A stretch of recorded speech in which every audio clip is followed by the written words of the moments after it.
Well, good morning and welcome back to the Broadcast Retirement Network. I'm Jeff Snyder, and this is BRN Weekly for Saturday, April 25th, 2020.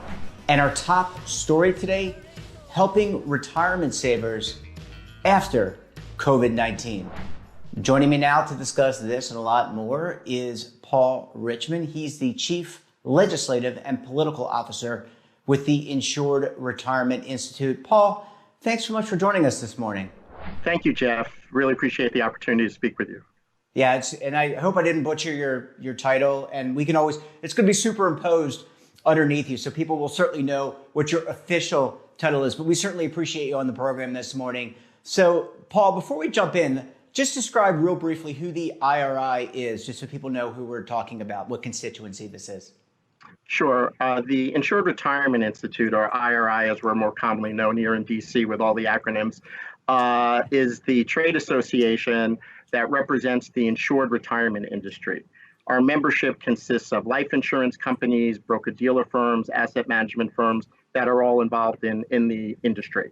Our membership represents, I think it's about 90% of the annuity market in the United States today, and we have the top 10 distributors of annuities as our members. And what we do here in DC is advocate for sustainable retirement solutions for the American retirement savers. Well, that's incredible. Thanks so much for doing that. So let's talk about this pandemic. We've already established that Americans are really suffering. A lot of Americans are suffering because they've shifted away from retirement savings, Paul, and now they're focused on, how do I pay the bills? If I lost my job, how do I take care of my family, put food on the table, take care of my children and do all the things that I need to do? Obviously, people are really struggling right now. Definitely, Jeff. And, what we're seeing today here is that a real confluence of factors that have come together that have created the perfect storm for putting America's retirement security at risk. With the stock market drops, with the business closures, and the layoffs and the tremendous unemployment we're seeing now, workers have lost their ability to contribute to workplace retirement accounts. And that's clearly an issue that I think our policymakers here in Washington are going to need to address as they turn their eye towards recovery and not just mitigation from the pandemic. Yeah, I think what I love about this is we've been dealing with, love about what we're talking about is now we're dealing about how to get back on track, because I would imagine that if they're withdrawing accounts, because the CARES Act allowed for the withdrawals from 401k plans, and a lot of this is necessary, as I mentioned before, the $100,000 loan, the penalty-free withdrawals, but that will certainly sidetrack American savings. So your organization laid out a 5-point plan that I think you submitted to the President of the United States and the Secretary of Labor, et cetera. Can you outline some of the takeaways from that plan? Sure. The plan was submitted to both the leadership of Congress as well as the administration, the President, Secretary of Labor, Secretary of Treasury, for their consideration as they begin working on that recovery bill that we keep hearing about. The 5-point plan is really focused on 2 key objectives. That is to allow retirement savers to keep their money longer now, to try to help them, give them an opportunity to recoup some of their losses, as well as to provide opportunities for them as they re-enter the workforce now and resume working, in other cases if they weren't laid off, to have more opportunities to save for retirement. Yeah, I mean, I think we need to be thinking about this. And Paul, just 3 months ago, we were talking about the Secure Act, which includes annuity provisions, which I know that you all were very interested in. And it seems like, or I know for a fact that with the CARES Act coming aboard, push the Secure Act aside. But at some point, we're going to need to jump back onto these issues. Many employers suspending their matches, not many, but there are employers suspending their matches, just trying to keep the lights on. But to your point and to your plan, we've got to get people back on track and start getting members of Congress and the administration focused on what this means longer term, because this will have an impact on things like Social Security, on pensions, 401ks, 403bs, governmental 457s, and IRAs. Yes, Jeff, that's totally true. And that's why we put this 5-point plan together. As I said, the plan focuses on allowing folks to keep their money longer now. And we do that in two ways, is what we're proposing. And these aren't new ideas. These are ideas that actually have been introduced in bills that followed the Secure Act. They include raising the age for the required minimum distribution, which was raised in the Secure Act to 72 to 75. That would give people, particularly those who are closer to retirement age right now, that have been most impacted by the volatility in the market caused by the pandemic, to be able to have some more time to recoup their losses while they keep their savings, and while people are working longer too, while they're working longer. So we think that's a helpful provision. In addition, there's another really underutilized tool out there called the QLACs, the Qualified Longevity Annuity Contracts, which provides opportunities to also keep your money longer by investing part of your retirement account savings into an annuity, one of these qualified longevity annuity contracts, which would allow you to keep your money longer. There's no required minimum distributions now, but there's a lot of barriers that were created when this was done regulatorily by the Treasury Department. They did not have the statutory authority to go as far as we think is needed to make these more utilized by retirement savers who are looking for that time to keep their savings longer, let it grow longer. And also it really provides them with that longevity protection that many desire, as there's a great fear, as you know, of folks outliving their retirement savings. Yeah. And what's the likelihood? So, let's just set it up. Everyone's focused on the pandemic. We've seen that as of our recording, which is we're recording this on Thursday morning, that the House is yet to pass the CARES Act 3.5, which is just basically an reappropriation of monies. But in the past, with the passage of Secure, that came down to the last minute. What's the likelihood during an election year that we get through this, that we turn the spigots back on, so to speak, with the economy, comes on in a measured approach, is what the Dr. Fauci and Dr. Birx and the president and the administration are outlining. But what's the chance that this can really get taken up by the Congress, the leadership, people in the administration, with the remainder with having the legislative agenda? We think there's a really good chance of that happening as part of the recovery bills that we believe are going to be considered in the next several months.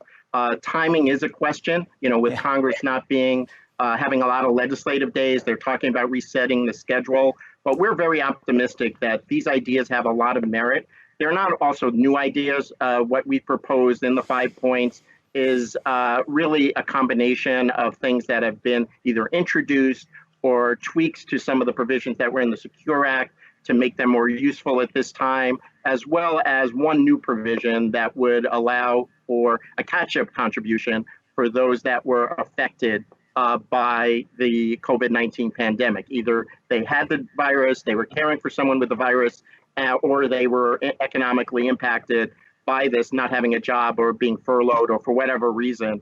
They would be, regardless of age, have an opportunity to make a catch-up contribution so that they don't have to work longer during their working years to get to the retirement savings that they missed out on. And we think all of those have good possibilities of passing. Yeah, I'm sorry for cutting you off. I was just going to say that really appreciate you coming on the program. You all, Wayne, the team at IRI, all of your constituency, stepping up and starting the conversation. I think what we need in this country, in my personal opinion, is a national conversation about retirement. We've had conversations about healthcare and environmental and all these other things. I think we need to kind of make this issue a really important issue in the next coming years. Paul, always great to see you. Stay safe, and we look forward to having you and the team from IRI back very soon to give us an update on how these measures move forward. Thank you, Jeff, for the opportunity, and we look forward to continuing conversations with you. Well, thanks, Paul. Great to see you, and thanks for yours and Insured Retirement Institute's leadership on this very important topic. And when we come back, we're going to look at the best segments for the week. So you're going to want to stay tuned right here on BRN Weekly.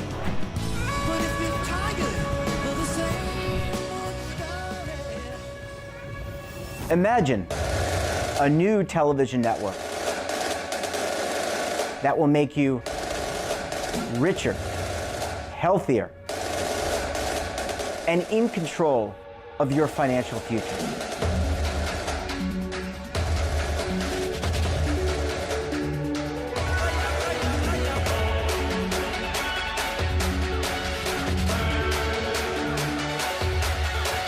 This network is for the policewoman in Nashville, Tennessee, the baker in Dubuque, Iowa, the teacher in Lexington, Kentucky. We want to make the idea of savings and retirement culturally relevant. But what do you see as a defining issue of the midterms?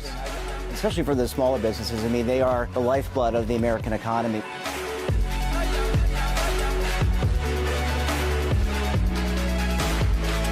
Featuring exclusive interviews, current affairs, and docuseries. 33 years old, you retired early. The philosophy is money only matters if it helps you live a life that you love. But you got to start thinking about retirement as soon as you get in. The Broadcast Retirement Network will drive very high engagement with premium partnerships. So this isn't retirement and savings for your parents or grandparents. This is for all Americans. And we're going to change the way you think about money.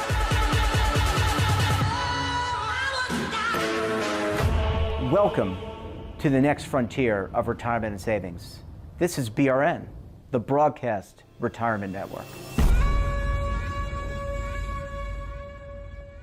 The windows on our homes, they protect us and the ones we love, but they do much more. At Renewal by Andersen, making your home more comfortable is at the center of every window we make. It's why we custom build our windows in America and install them in as little as 1 day. It's why we build our frames with exclusive Fibrex composite material that's 2 times stronger than vinyl. It's why our glass helps keep your home warmer in winter, cooler in summer, and quieter all year long. It's why we stand behind every window with a 20-year limited warranty. Why not help lower your energy costs while giving your home and family the best? Call 1-800-835-6525 to schedule a free in-home consultation. Buy one, get one at 40% off with this special offer. Plus, get special financing with no money down, no monthly payments, and no interest for 1 full year. Renewal by Andersen, the better way to a better window. Call 1-800-835-6525 now.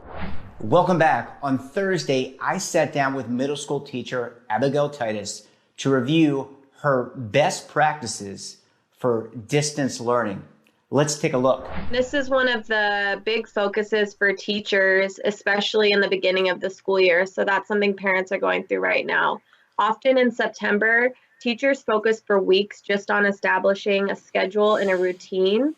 It's kind of the framework for learning to happen. And so the same thing has to take place at home to the best of our ability for students.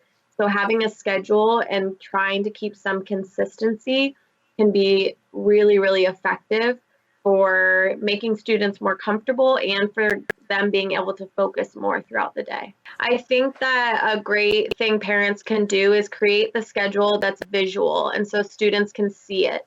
Students struggle to have concepts of time, and just like we would struggle if we were set down to do a task and we didn't know when it was going to end, it kind of creates a restlessness in us. So having a visual schedule of when the next break is going to be, how long to focus on a certain task is extremely helpful. And then like you're saying, having those built-in breaks for mealtime, and a lot of the breaks we take at school are because it promotes learning during the focus time. So having a break that's for drawing, having a break that's for going outside and moving the body. Frequent breaks are a good thing, and they can actually increase productivity. So having those built into the schedule can make it more realistic and can make the actual focused learning time a lot more effective. I think first is just recognizing that that is something the student needs to do. It's not something we can necessarily eliminate from the students, excuse me, from what the student needs to do. So taking more breaks is one of the best things that you can do, because it's kind of getting ahead of the problem. So if you're waiting until a student is almost jumping out of their seat, it's been too long since the last break. So especially the younger you go, the more this is true. having frequent breaks means that when you can come back, you're really focused. The other thing I think that could help with this is having a space that's dedicated to schoolwork. So if students are working in their rooms or if they're working somewhere that's really loud, all these issues are going to increase. And we do this in the classroom all the time. We put a student that was particularly distractible in a certain place, like close to us, where we could be able to help them better. So I think if you're able to, if you have the ability to create a workspace where schoolwork is what's getting done there, and then play and all the other things happen in a different part of the room, that could also help with that kind of restlessness and need to move around. I think that students, as we all love working on group assignments. So students love working with each other, and by having someone else in their class on a video call or even on a shared Google document for the older students, it can be a lot more engaging to do it that way, and it kind of leads to this level of accountability. The other thing I would say is if there's parents who are also working from home or can in any way do what we call modeling, it's really effective along the same lines because you're showing the student how it looks. So if you also have work to do, maybe you're both sitting at your desks or both sitting on the couch and you have that schedule and you're both doing your work during the same time. Students really like to see the people in their lives modeling that behavior, and teachers do that all the time by showing students how it should look. And so that's something I think that could be happening in the homes as well. But I just think about how essentially we've been in this new world for about 1 month. So the learning of teachers and students and families is at an exponential rate as we're using all these new technologies. So there's going to be problems along the way, and there's going to be things that we learn that we don't even know right now that we might learn in the coming months. And so like with everything in this crisis, I think adaptability is huge. And so as schools and administrators learn about these problems, we're going to have to be flexible. And that's the case for families too. And if things become a clear security concern, that might mean we have to switch to another platform or try something different. It will look different for every school and for every family that's making that call. But I would just say for families and students to realize that this will be kind of a shifting thing and we're all kind of learning it together. Educational technology is emerging right now. It's still pretty new and there's so many fantastic tools out there. I do not think it's a replacement for human interaction, for social interaction, or for everything that students need to learn in a classroom. But I think it's this incredible tool we have, and everyone in the country is getting a crash course in online education right now for people who may have never encountered it before. So I think that hopefully we'll be able to take the positives from this situation and apply it in the future. And like you're saying, if we're able to use it on snow days or whenever things come up in our society, that just means that students don't miss another day of their education and of progress. And for some students, this way of learning works better for them. And so they may discover that through this process and feel better about education and feel more empowered in their education. For some students who this is the better fit for them. So I see it as kind of exciting in some aspects, even though it's a huge challenge. But I think we're going to see really cool things come out of it in the future for education. On Wednesday, I sat down with Inside Higher Ed's Rick Seltzer to assess the impact of the pandemic on many of America's higher ed institutions. Let's take a look. It's interesting. We talked a little bit a couple minutes ago about refunds being issued for room and board. And most institutions got in line and said, yes, we will issue a prorated refund for the amount of time that students are not in dorms or not using the dining halls. They've been much more, I don't even want to say hesitant because that's not a strong enough word. They have been downright resistant to the idea of issuing tuition refunds. And their argument has been, the one that I've generally seen, is we are still delivering the education. You are still getting the credits. You, in many cases, if you're a graduating senior, are still going to be getting the diploma. So that is what you are actually paying tuition for. The other fees go to other things. not surprisingly, some students have disagreed, and not surprisingly, some lawyers have disagreed. So we've seen a couple of class action lawsuits getting filed for different things. The ones that I looked at briefly were against, I believe it was Drexel University and the University of Miami in Florida. And the basic contention is we are not getting the same value as students as we used to get. Tuition is going for the whole experience, the whole learning experience. It's not just the credits. I have not seen any of that get resolved yet. When you start talking tuition refunds, you start talking a whole new degree of complexity.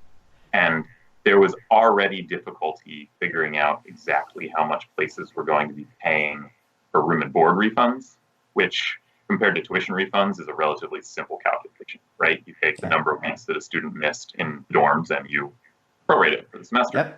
Yep. Tuition's harder because there are still some services being delivered. So how do you prorate that? And how do you even start weighing? Is a Zoom class 80% of a normal class, 90%?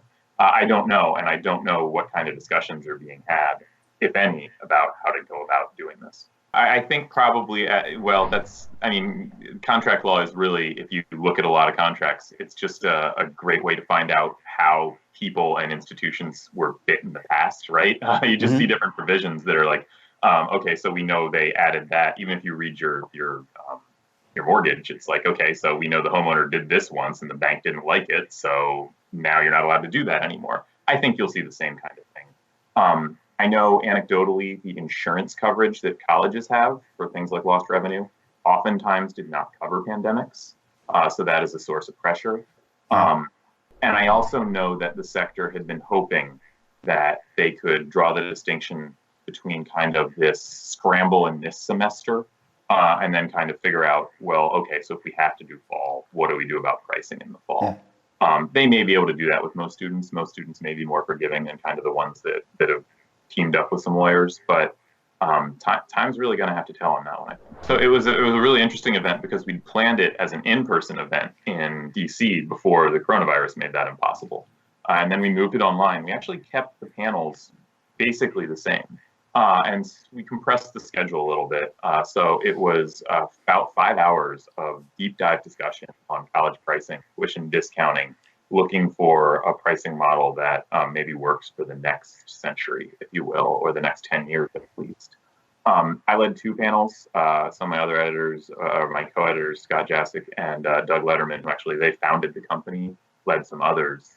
And it was a really interesting few hours. Obviously, the coronavirus kind of hung over everything, but we were able to plot out where we've been on pricing because higher education is a very opaque pricing model. That sticker price you see is not what most students pay. There is a large amount of discounting going on. And discounting is adding increasing pressure or had been adding increasing pressure. So places were looking for ways to dial it back, find a new pricing model.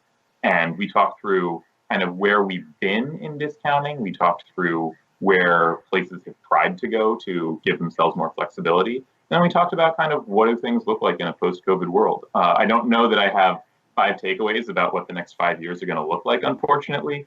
But I would really encourage anyone. You can get a replay if you go to InsideHigherEd.com, and it's worth a little bit of time if you haven't.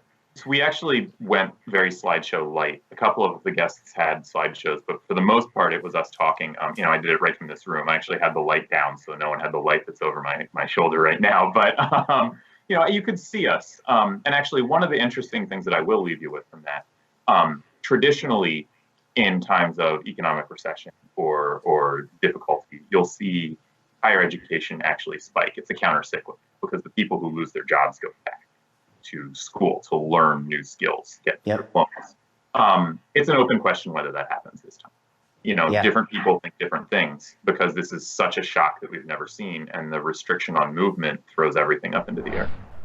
And that wraps up this episode of BRN Weekly. And don't forget, we're back again tomorrow with our Sunday podcast, BRN Sunday, where I'm going to be joined by members of the media, academia, and financial services to analyze all the news in retirement markets, technology, personal finance, and more. And we're going to have a very special guest, but of course, I don't like to spoil it on this episode. You're going to have to stay tuned tomorrow to check it out. So until then, I'm Jeff Snyder. Stay safe, keep on saving, and don't forget, roll with the changes.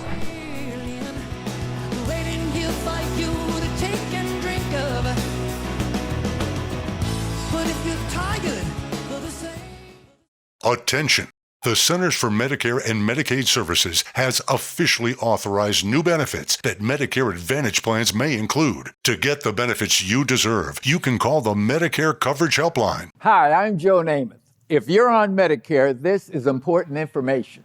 I called the Medicare Coverage Helpline and they instantly looked up my coverage. In this one simple call, they offered to enroll me in a plan that includes rides to medical appointments, private home aides, doctors and nurses' visits by telephone, and even home-delivered meals. The plan also includes dental, vision, hearing, and prescription drug coverage, all at no additional cost. Don't delay. Call to see if the new benefits are available in your area. Call the number on your screen now. It's free. Call 1-800-757-1451. That's 1-800-757-1451.